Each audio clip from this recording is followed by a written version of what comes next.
नज़र में एक बार फिर आप सबका स्वागत है।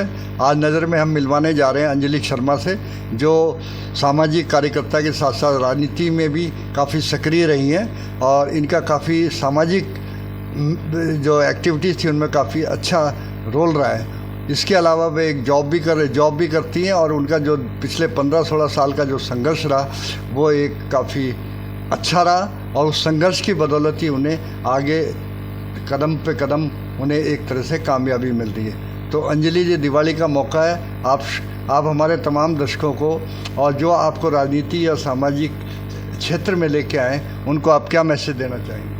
नमस्कार, मैं सबसे पहले आप सभी का धन्यवाद करना चाहती हूँ। मैं आज आपके चैनल के माध्यम से यहाँ पर सभी लोगों के सामने बैठी हूँ और मेरी तरफ से आप सभी को और हमारी जिला की अध्यक्ष वंदना पोपली जी को, राव इंद्रजीत जी को, बहन जी आरती राव जी को और अजय पटोदा जी को और मेरे क्षेत्रवासी, मेरे वार्डवासी, मैं इन सभी को दिवाली की बहुत बहुत शुभकामनाएं देना चाहती हूँ।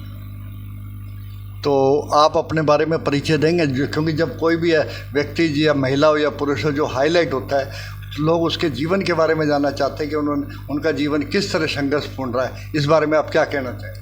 मैं देखिए एक छोटी सी फैमिली से बिलोंग करती हूँ। वार्ड नंबर 7 गणपत नगर रेवाड़ी से हूँ और मैं अभी महिला मंडल उपाध्यक्ष हूँ, जो कि हमारी कल ही लिस्ट डिक्लेयर हुई है, तो उसके लिए मैं बहुत बहुत धन्यवाद करना चाहती हूँ। और मैं चाहती हूँ कि मैं लोगों की जितना भी हो सके मुझसे बन पड़ेगा, मैं उनकी मदद करना चाहती हूँ। महिलाएं हैं, काफ़ी परेशान रहती हैं, मैं उनके लिए भी कुछ करना चाहती हूँ। मेरे वार्ड में कुछ ऐसी समस्याएं हैं जिनको मैं सोल्व करना चाहती हूँ। मैं चाहती हूँ कि लोग मेरे पास आएँ, अपनी समस्याएं मुझे सुनाएं और मैं उनको सोल्व करूँ। अब जैसे कि आप महिला होने के नाते आप यहाँ से चुनाव लड़ेंगे और हो सकता है आपको अच्छा समर्थन भी मिले, लेकिन आप पिछले देख रहे हो कि लगभग 1-1.5 साल से जो महिलाओं ने जो जोश नज़र आया है वो जोश ने आदमी को भी पीछे छोड़ दिया है। चाहे हम ड्रम केस की बात करें, चाहे हम उसके अपने जो पति के को टुकड़े कर देती है उनके बारे में बात करें, तो इस बारे में आप क्या कहना चाहेंगे कि इतनी ज़्यादा जागृति अगर महिलाओं में आएगी तो समाज कहाँ जाएगा? देखिए, सभी महिलाएं एक तरीके की नहीं होती हैं। कुछ महिलाएं देश भी चला रही हैं, कुछ महिलाएं अपना घर चला रही हैं।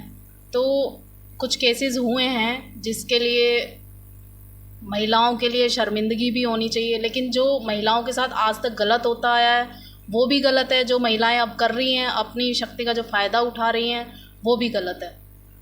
तो आप दोषी किसको मानते हैं? महिलाओं को दोषी मानते हैं जो उन्होंने जो समय देखा उसको दोषी मानते हैं? मैं ये कहना चाहूँगी आज का समय भी कुछ ऐसा है और सभी महिलाएं एक सी नहीं होती हैं। तो आपने अपना प्रेरणा स्रोत किसको माना कि भाई राजनीति में मैं आई हूँ तो इनको देखते हुए आई हूँ, उस बारे में आप बताना चाहेंगे? मेरा ऐसा कोई मन नहीं था कि मैं राजनीति में आऊँ। मैं पिछले 10-12 साल से राकेश राव जोनियावास जी हैं जो एक छोटी सी संस्था चलाते हैं, मेरी बेटी मेरा अभिमान है, उसमें हमने काफ़ी बेटियों का शादी वगैरह जो भी हो बन पड़ता था हमसे, हम राकेश जी के साथ रहते थे, आरती बहन जी से मिलते थे, राव साहब से मिलते थे। तो अभी मैंने जैसे अपने वार्ड की समस्याएँ देखी, मेरा मन था कि मैं राजनीति में आऊँ, बट मैं कभी आ नहीं पाई। मैं राव साहब से और बहन जी से मिली हूँ, रवि बाबू जी से मिली, अजय पटोदा सर से मिली, तो मेरा मन हुआ कि मैं भी अपने वार्ड में कुछ करके दिखाऊं, मैं भी अपने क्षेत्र में कुछ करके दिखाऊं। तो अभी आपने जो पिछले मेरे ख्याल से आपको 3-4 महीने हो गए ये पद को ग्रहण किए हुए उपाध्यक्ष के रूप में, तो इस दौरान आपने क्या अनुभव करा कि 3 महीने 4 महीने में जब से आपको पद मिला है तो आपने क्या एक्टिविटी देखी?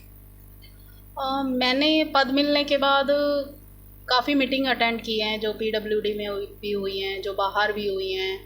तो मैं चाहती हूँ कि बीजेपी एक ऐसा मंच है, ऐसी भारतीय जनता पार्टी में सभी को आना चाहिए।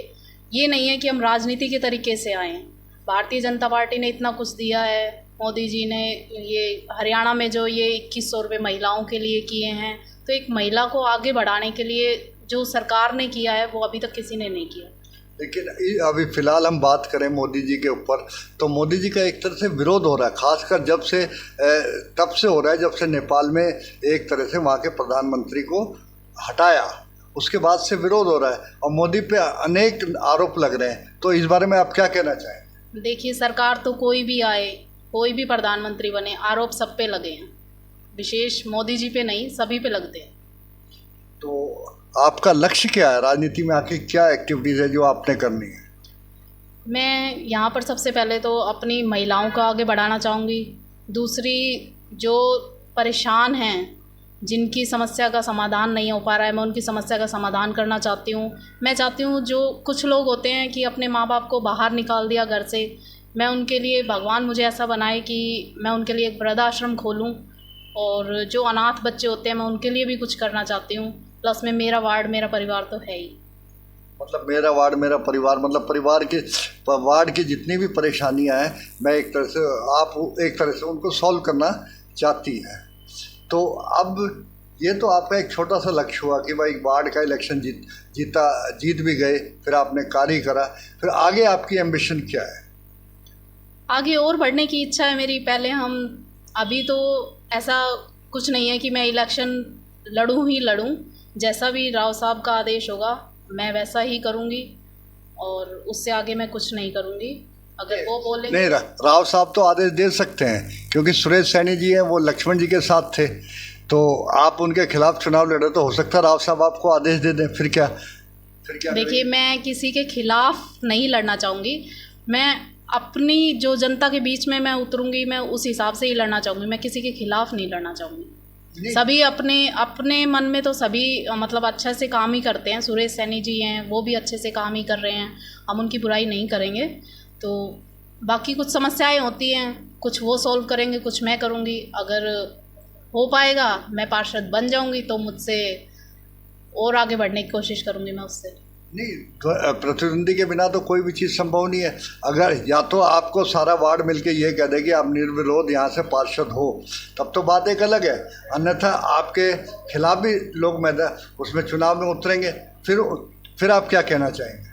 बिल्कुल उतरेंगे, और सभी को हक है कि उतरना भी चाहिए, सभी को अपनी एक पहचान बनानी चाहिए। तो मुझे कोई उससे आपत्ति नहीं है कि कोई भी खड़ा हो रहा है। मैं अपनी तरफ से जनता की सेवा करके मैं खुद खड़ी हूँ। तो अक्सर ये देखा गया कि जो जनता की सेवा करते हैं, तो वो जनता की सेवा करते करते अपने गृहस्थी की सेवा करना भूल जाते हैं। तो इस बारे में आप क्या कहेंगे? देखिए, मेरी छोटी सी गृहस्थी है, मेरे 2 छोटे छोटे बच्चे हैं, और मेरे हस्बैंड है, और मैं हूँ। तो मेरी छोटी सी गृहस्थी है, मैं उसको आज से नहीं, मैं बहुत पहले से संभाल रही हूँ, और ऐसे ही संभालती रहूँगी। मेरा परिवार वो भी है, मेरा वार्ड भी मेरा परिवार है, और रेवाड़ी क्षेत्र के सभी लोग मेरे भाई बहन, मेरे माँ बाप जैसे हैं। तो आप रेवाड़ी की जनता को क्या मैसेज देना चाहेंगे? शुभकामना, दिवाली का भी अवसर है, लगभग एक सप्ताह बाद दिवाली है, तो आप क्या मैसेज देना चाहेंगे? मैं ये मैसेज देना चाहती हूँ दिवाली पे। देखिए, दिवाली ज़रूरी नहीं कि पटाखों का ही त्यौहार है। अपने बच्चों को थोड़ा पटाखों से दूर रखें। हर बार कोई ना कोई ऐसी चीज़ हो जाती है कि हमारे बच्चों को नुकसान होता है, प्रदूषण फैलता है। एक छोटा सा जो भजन बनाया गया है, राम आएंगे तो अंगना सजाऊंगी, दीप जला के दिवाली मैं मनाऊंगी। तो आप प्लीज़ अपने घर में दीपक जलाइए, फूलों से सजाइए, इसी अपने भाई बहनों से मिलिए, अपने जानकारों से मिलिए, उनको मिठाई बांटिए। आप इस तरीके से दिवाली मनाइए, इस तरीके से नहीं कि हमारा प्रदूषण भी हो रहा है, हमारे बच्चों को भी नुकसान हो रहा है। तो मैं यही कहना चाहूँगी, सेफ़ दिवाली मनाइए, और आप सभी को दिवाली की बहुत बहुत बहुत शुभकामनाएं।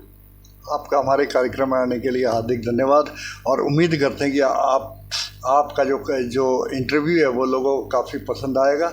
हमारे चैनल नज़र को लाइक, कमेंट, शेयर और सब्सक्राइब करना ना भूलें।